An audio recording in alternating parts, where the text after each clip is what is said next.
First of all, you're very accustomed to writing and performing comedy.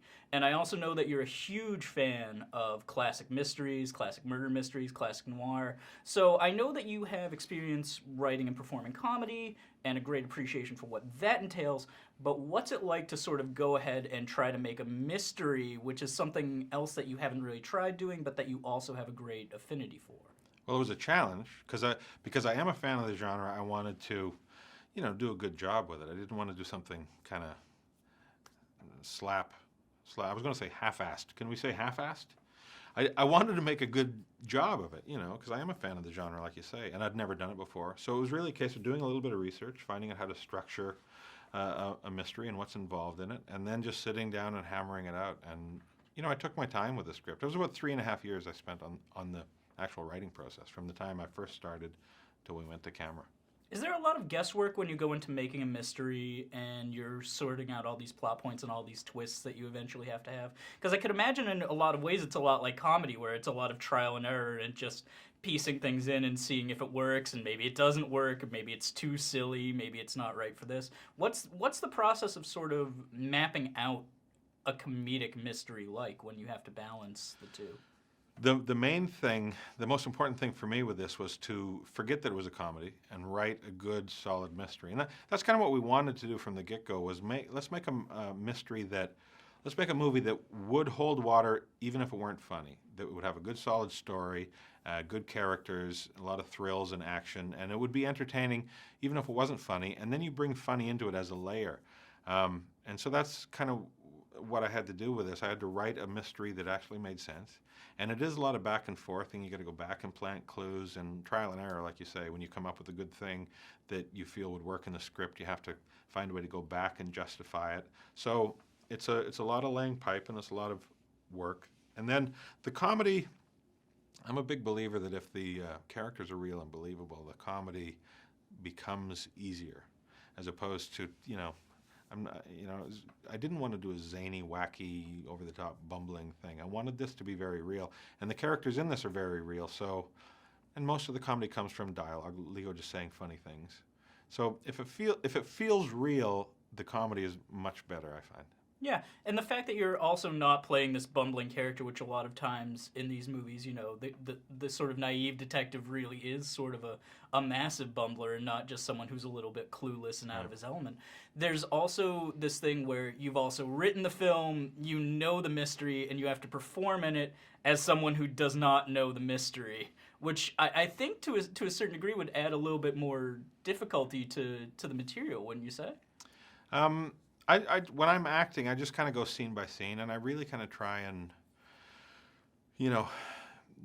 really act out just that scene. And I mean, it's enough work too, to make one scene believable is a lot of work. It's a tough challenge to do, and so in doing that, the character is kind of, he only does know so much, and so you just kind of put yourself in that place.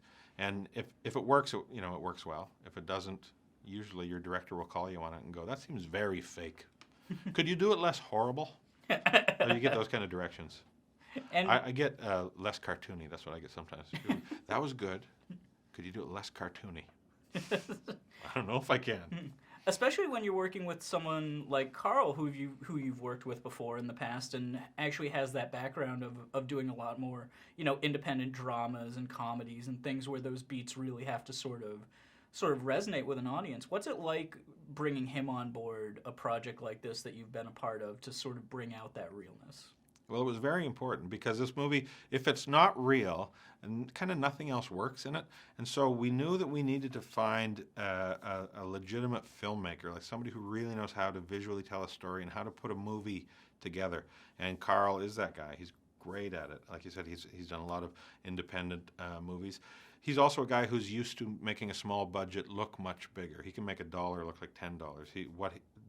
The things that he's learned and his natural creativity in making movies, he's very, very resourceful and very skilled. And so he was able to make this movie, look fantastic. I mean, I was over the moon when I saw the rushes the first couple days.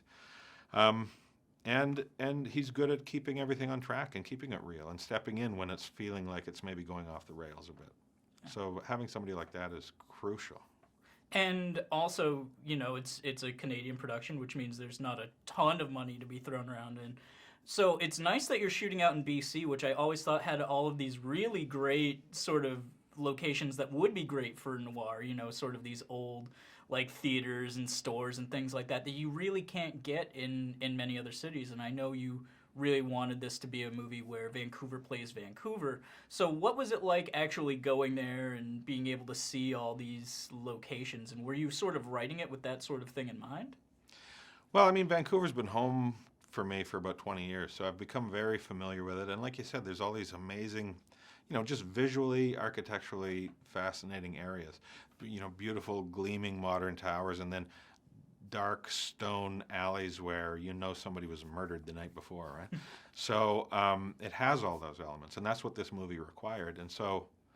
And Vancouver doesn't get to play Vancouver very often. I mean, I love Vancouver. That's why I've lived there for so long, and I don't want to be anywhere else. So I wanted this to be, in some ways, a love story, a love letter to Vancouver. You get to see it in all its glory, beautiful aerial shots, and you get to see the seedy underbelly of it a bit.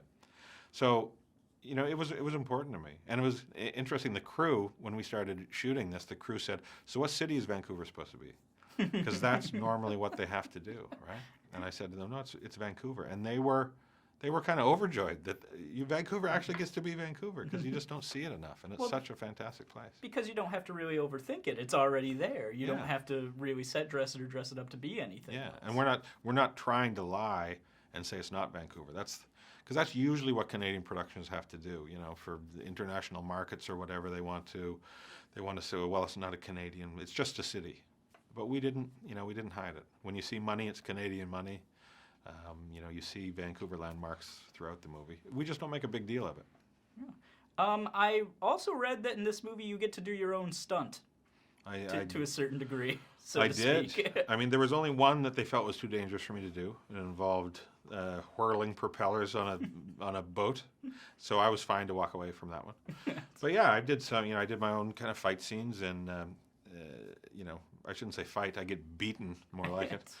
But jumping off a boat, like an 11-foot leap off a yacht into the frigid November waters.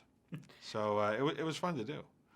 Do you see yourself as any future as an action star at all after making something like this? A really hard-boiled kind of guy, maybe a continuation where he's a legitimate gumshoe and he's just going for it. We're in talks right now for me to be the new Jason Bourne.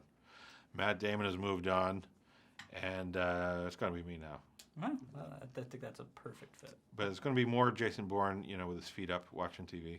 I'm sure he's going to use snacks. his brain power a lot more than his brawn. His brain power to decide which flavor of chips should I have while I watch this movie. Eventually, he's just going to have to decide if he does want to leave the house and save the world or not. Yeah, that's what it comes down to. Yeah. He's going to get a little of this. That's what Bourne's going to become more mercenary when I take him over. The Bourne Mercenary. Yeah. That's a great title. He'll save the world for a bag of chips.